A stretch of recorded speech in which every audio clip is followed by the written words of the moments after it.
starting a new venture and institutional support. This topic was discussed yesterday. We had seen which are the different steps in starting a new venture. Then some companies only need to get the licensings. That too, those companies are mainly in the large sector. Otherwise, small scale industries doesn't need to compulsory get the licensing. The procedure has become much more simpler now. Then environmental pollution related clearance is compulsory for these industries. Now, how to tackle pollution control needs of the project. Now, before this, let me just tell you for starting various industries. Like here we have mentioned over here some of the industries where clearances are required. Now, similarly, for certain industries, the permission should be taken from certain places. Like for example, I tell you, for a pesticides related industry, the permission should be or clearance should be taken from agricultural department. For safety matches, matchbox जो बनाते हैं, explosives जो रहते हैं, for that license should be coming from explosives department. Or for household electrical appliances for some other department.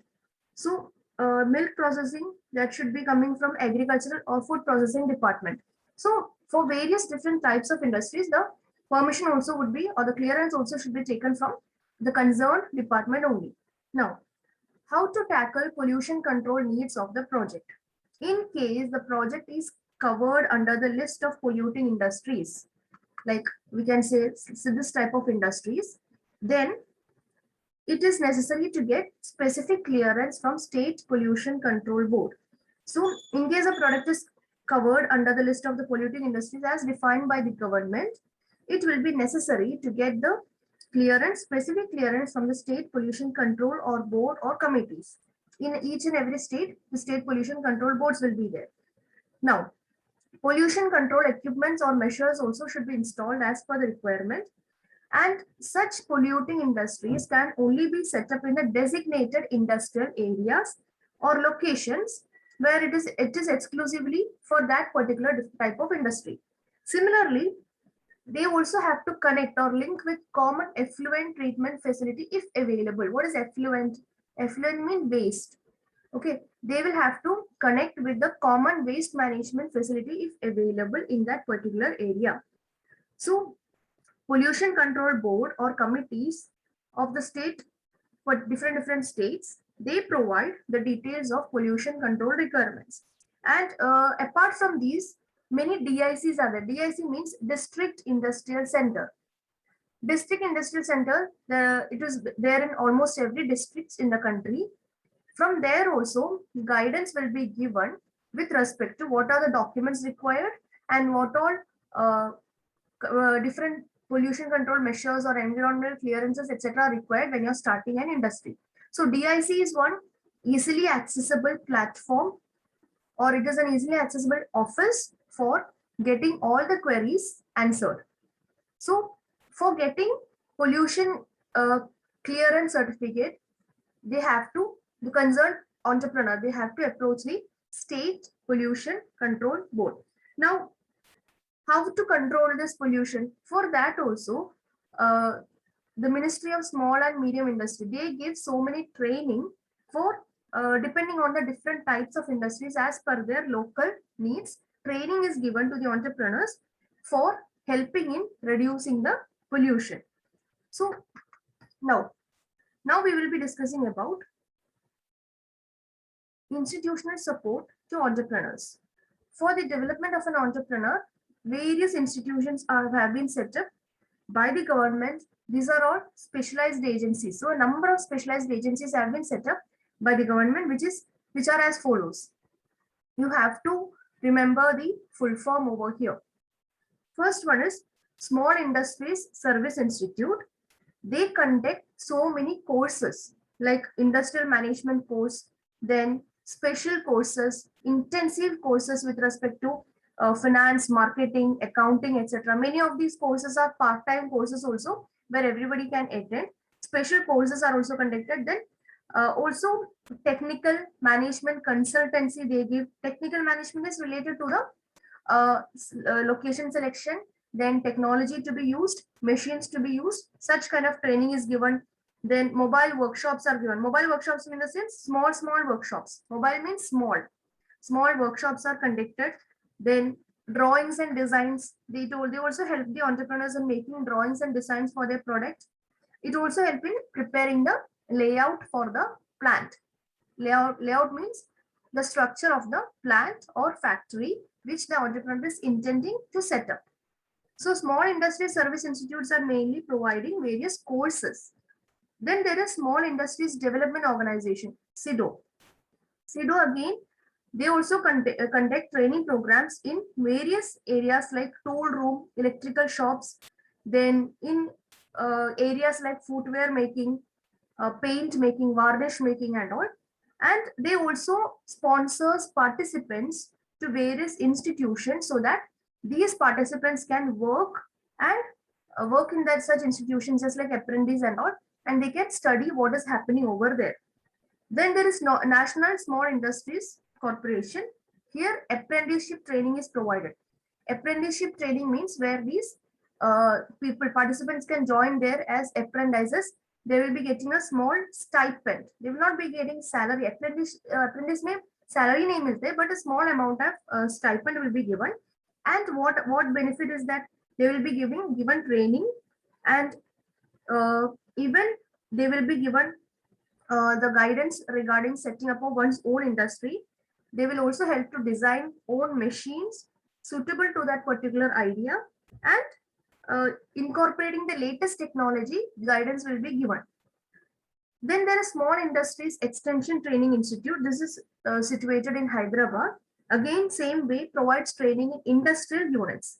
Theoretical knowledge is also provided, and at the same time, the trainees are also given a chance to visit the industries to have a first-hand experience over there. They also conduct courses in or training in motivation, accounting, production, marketing, organizational behavior, etc.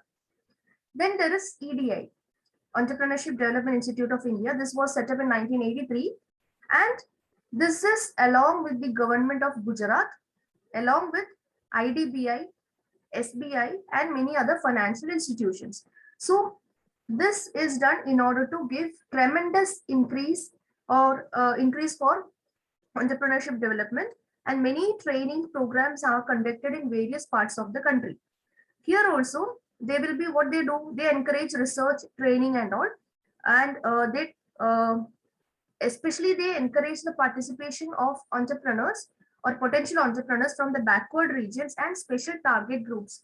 We have already seen who are the special target groups in the earlier module. So this entrepreneurship development program, it will be consisting of selecting the potential entrepreneurs, helping in product selection, preparing the project report, training in business management, motivation training, practical training and work experience.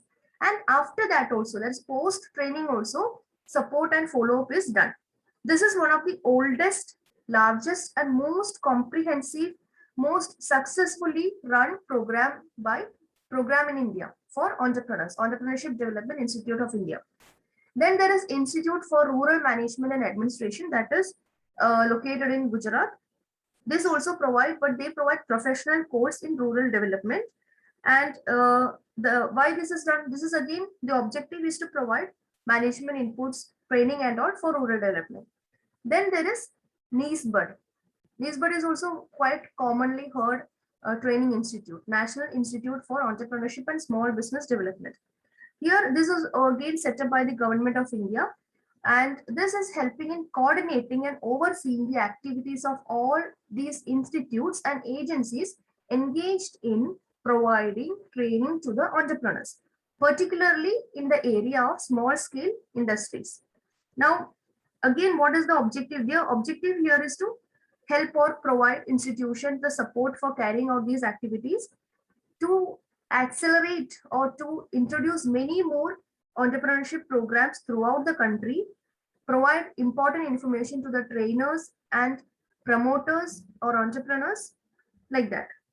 They always guide the institutions. They are overlooking the institutions on all these institutions on how the training programs are conducted. So we can call it as an APETS institute. It is an APETS institute, national level institute, set up by Government of India. They also conduct or organize various workshops, seminars and conferences. That is very common. Many advertisements used to come, frequent advertisements used to come regarding workshops, seminars, conferences and all conducted by NISBUD. Then they also help in setting up regional and state level training programs. When there is regional or state level training programs, the people in that particular area will be getting the opportunity to participate. Then there is National Alliance of Young Entrepreneurs. This is majorly for women. Okay, especially the like promotion and development of entrepreneurship among women.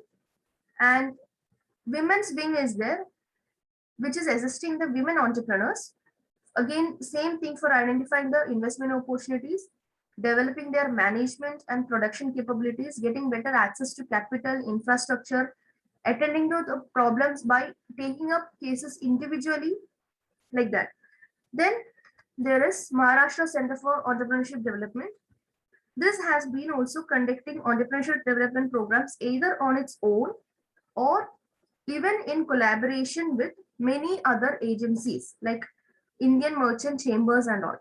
They are also having jointly they have set up a state industrial corporation, and so many such agencies are involved for this particular area. Now, the thing is that trainings can be given every time. Entrepreneurship development can be taught through theory lectures and all, but the physical or hands-on experience also should be provided. So for that practical experience, the size of the patch of the entrepreneurs and all should be very small. So most of these training institutions take care of these things. Then there is Xavier Institute of Social Service. Xavier's Institute, I don't know how many of you have heard about it. Xavier's are having their institutes, management institutes and all throughout the country, quite renowned institutes have. And they have their own separate admission test and all for getting admissions over there. Very well-known industries. It's there in Bhubaneswar and all, very famous. So they also have been undertaking training activities for rural entrepreneurs, and they also work closely with the local organizations, especially in Bihar and all. They have undertaken so many such training programs. Then there is Technical Consultancy Organization. This is done in order to again provide training and consultancy services to the entrepreneurs. They identify potential entrepreneurs, provide them with technical managerial assistance, undertake market research. Then even they help in conducting the pre-investment studies, preparing the project report, feasibility report and all. And they also help in conducting a techno-economic survey. So here also almost we can say that the aim of almost all these service providers, all these institutes are to identify the potential entrepreneurs, training them, rendering the post-training services as well, counseling, guidance in selecting their own projects, preparing project profiles and establishing their own units. So it is not that the institutes are not there. There are so many such institutes in the world. The people have to come forward and approach these institutions. And nowadays it's very easy because most of them will be having their own website. All the details will be posted over there. Next. Prospects and opportunities in the small scale industry. We are focusing majorly on small scale industries over here. The opportunities, what are the opportunities in the small scale area? Like we can say that it is less capital required. There is extensive promotion and support by the government to start such industries, especially in the rural areas. Funding will be there, funding support is there. Then machinery procurement के लिए भी support मिलते हैं, raw material procurement के लिए support मिलते हैं, technical and managerial skills develop करने के लिए support मिलते हैं, tooling and testing support is there, how to use the tools, how to use the various tools, testing the quality of the product, export promotion. If the quality of the goods are extremely good, that can also be exported, increasing the export. Then along with that, they will also take into account the demand in the domestic market. Similarly, we can say that the small industry sector that has performed exceedingly well, and in our country, this has enabled to achieve a wide measure of industrial growth and diversification. Diversification means various different types of products are being manufactured in various small scale industries. Since it is less capital involved, less capital only is required for setting up of such industries, that also financial support will be provided. And there is high labor usage over here. Skilled laborers, unskilled laborers, and all get lots of employment opportunities over here. Because of this, we can say that small scale industries have contributed a lot to the employment generation and also for the rural industrialization. Such industries are commonly found in the rural areas. So this sector, if it is widely accepted and widely developed, can bring more opportunities for the people. Only thing is that the entrepreneurs should be supported well, and they should be aware about their requirements, and they should be guided time to time from where they will be able to get this support. So at the same time, there are certain problems also, problems of venture setup. This is again very simple, easy to understand. Different problems which the entrepreneurs face when they are setting up. Inadequate availability of finance and credit. The main obstacle is scarcity of finance and credit, because these are all small scale industries. There are shortage of funds with the people, and many times these rural people, villages and all, even though they will be having a desire, but they will not be having the knowledge to approach whom. And what they do, they normally go to the money lenders who charge a very exorbitant interest rate, and due to their weak credit worthiness, they may even find it difficult to take loans and all from the banks. So inadequate availability of finance is one main reason. Same way, inadequate and irregular supply of raw materials. Most of the small scale industries are depending on the local sources of raw materials, and there are chances that this may not be easily available, and they cannot even take the service of middlemen or agents over here, because of their weak financial position. Then technological obsolescence. Obsolescence means many times we can see that the production method used in many of these small scale industries are technologically obsolete.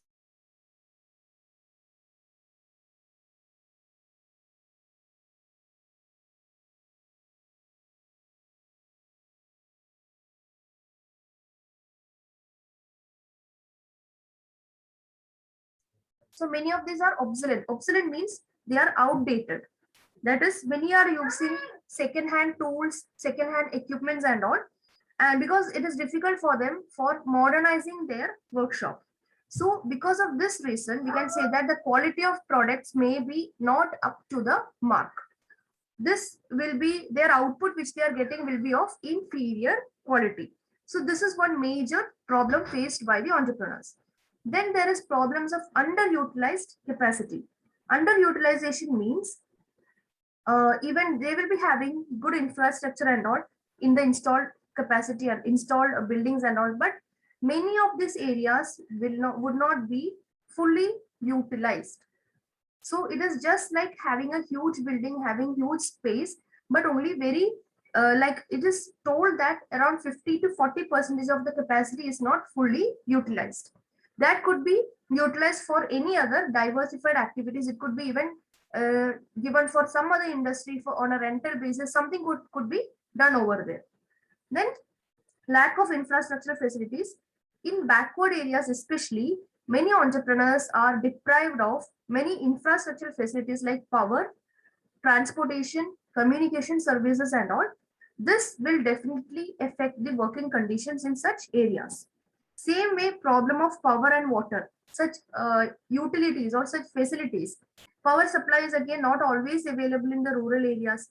Same way, entrepreneurs cannot afford also to go for alternative sources of power. We have already seen which are the alternative sources of power, but it might be very costly for such small entrepreneurs. Same way, water supply also would be irregular. Because of these reasons also, it will affect their productivity. Then unskilled labor. Though we can say that small scale industries are a major sources of employment, many times the workers may lack training facilities in the small scale sector. Most of them are unskilled, inefficient, not trained properly, and even having low level of education. Because of these reasons, they fail to cope up with the required knowledge or as per the modern production system. So, and we can say that professionals or highly trained people, highly educated people and all don't even join such small scale industries. So this is again another major problem. Then unsuitable location. Now, location cases select karte hain. Location will be selected on various factors, no? Like we need infrastructure facility, the cost of the land, that is cost of the location, skilled labor, market should be nearby, raw material should be in proximity. So many times small entrepreneurs are not having a suitable location. What they will look for, they need cheap land or their traditional workplace, which they might be have been working for since so many years. Family business hai to wo bhi, they cannot change the location many times. Sentimental attachment to maybe traditional place, such things are there. So they may not be skilled enough in deciding a proper location. Then very important problem, marketing. One of the main problem we can say is in the field of marketing. They do not have any kind of specialized marketing department. They don't know how to gather or how to bring together this marketing efforts. They may not be using any kind of advertising or publicity methods, and this is one major competitive disadvantage which they are facing when compared to large scale units. They also hardly have any bargaining skill or staying capacity in the market. So they are forced to sell their products at a very low price. Then project planning, poor project planning. Due to this, again, low level of education and all, and lack of experience and all, they often depend on consultants or outsiders for their project formulation and all, because they don't know, they may not be having any idea for this. For example, if they are approaching any bank also for financial support, many times they don't get it because their credit worthiness will be very less. Even in case when they are approaching the bank and all, bank will definitely ask for all the documents. So these people may not be knowing how to prepare these documents. So they will take the help of outsiders or consultants. And these people will not clearly understand the project details. So poor planning will lead to unnecessary increase of the cost and expenditure. Then ancillary units. We have already seen what is an ancillary unit. Ancillary units are mainly for supporting large scale industries. So they also have their own inherent problems. One is delayed payment. Many times these small entrepreneurs go through severe financial burden over here. Then lack of support also by the parent units. They hardly have any fund for their day-to-day activities also in many extreme cases. Then deficient managerial and technical skills. This also, of course, by inborn entrepreneurs or traditional business and all, they will be having little bit experience on how to manage it. But otherwise, the small scale sector don't have people who are having good managerial and technical skills, and they don't even have the finance in order to invest in market research and also in order to keep up with the demands in the market. Other than that, we can say that many other problems are also there, like we can say differences of opinion among the owners. If it is a partnership, differences of opinion among the people, delay in getting the funds, delay in sanctioning the loans by the financial institutions, changes in the government policy, then strike, lockouts, natural calamities, then power shortage in many of the rural areas, delay in implementing the project, and escalation in the project cost. Escalation in the project cost means they will be planning to start the business in during a particular period, but due to various reasons, it keeps on delaying. And when they are actually ready to start the business, by the time the cost would have been very high. That is escalation in the project. And many times, promoter will not be able to even start the business at a higher cost. Then almost we can say that there are so many delay also from the side of the financial institutions to provide these funds. So these are the different problems of venture setup or entrepreneurs. So we have now today discussed about this pollution control board clearance, institutional support. This is very important. Okay, please go through this full form and all, which is the apex body, National Institute for Entrepreneurship and Small Business Development. That is NISBUD. NISBUD is the apex body, we can say. Then what are the project prospects and opportunities? At the same time, what are the different problems of venture setup? These problems are commonly found in rural areas because in cities and all, people have much more accessibility to various resources. So backward areas, small scale entrepreneurs and all face lots of such problems.